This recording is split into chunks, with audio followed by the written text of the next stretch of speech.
Simba नाम का एक नौजवान शेर रहा करता था। सिम्बा शेर जादुई शक्तियों के साथ पैदा हुआ था। उसके पास इतनी ताकत थी कि उसकी सिर्फ एक दहाड़ से ही पूरा जंगल कांप जाता था। लेकिन अभी तक वह अपनी इन शक्तियों को कंट्रोल नहीं कर पाया था और उससे कुछ ना कुछ गड़बड़ हो ही जाया करती थी। लेकिन आज तक उसने अपनी इन शक्तियों से किसी को भी नुकसान नहीं पहुंचाया था और सभी जंगल के जानवर सिम्बा की इज्जत तो करते थे, पर वो उससे डरते भी थे कि कहीं सिम्बा अपनी शक्तियों को किसी दिन कंट्रोल ना कर पाए और जंगल का सर्वनाश ना कर दे। हालांकि सिम्बा में अभी बचपना था, जिस वजह से वह उन शक्तियों का इस्तेमाल नहीं कर पा रहा था। वह अपनी शक्तियों का उपयोग करके हल्की फुल्की शरारतें करने लगा था और वह उन शक्तियों से हवा के झोंके बनाता या सिर्फ अपने मनोरंजन के लिए बारिश की बौछार बुलाता। और अब तो सिम्बा की इन शरारतों में दूसरे जानवर भी आनंद पाते और खूब मजे उड़ाते थे और बस ऐसे ही दिन बीत रहे थे।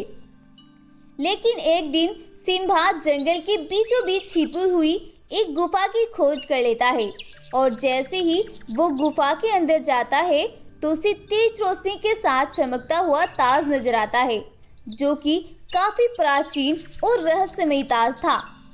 सिम्बा उस ताज को देखकर खुद को रोक नहीं पाता और तुरंत ही उस ताज को उठाकर पहन लेता है।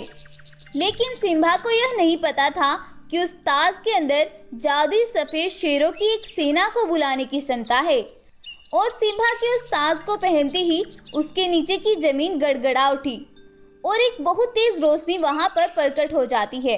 उस रोशनी के धीमा पड़ने पर सिम्बा खुद को सफेद शेरों की एक शानदार सेना के बीच घिरा हुआ पाता है।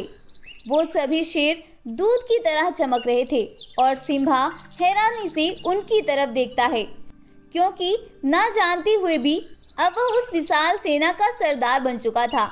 अब सिम्बा के पास बहुत ज़्यादा शक्तियाँ आ गई थी, जिससे उसका अब कोई कुछ नहीं बिगाड़ सकता था और अब वह अपनी नई शक्तियों का इस्तेमाल अपनी शरारतों के लिए करना शुरू कर देता है और वह अपने नए दोस्तों के साथ मिलकर दूसरे जानवरों पर अत्याचार करने का आदेश देता है और ये सब करके उसको खूब मजा आता है।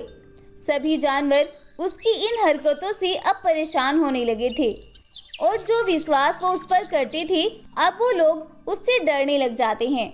सिम्बा के इस व्यवहार पर सभी जानवर बहुत हैरान थे और सभी जानवर अब सिम्बा को रोकना चाहते थे। अरे भाइयों, ये सिम्बा तो बहुत बेकार निकला। पहले तो ये सिर्फ शरारतें करता था,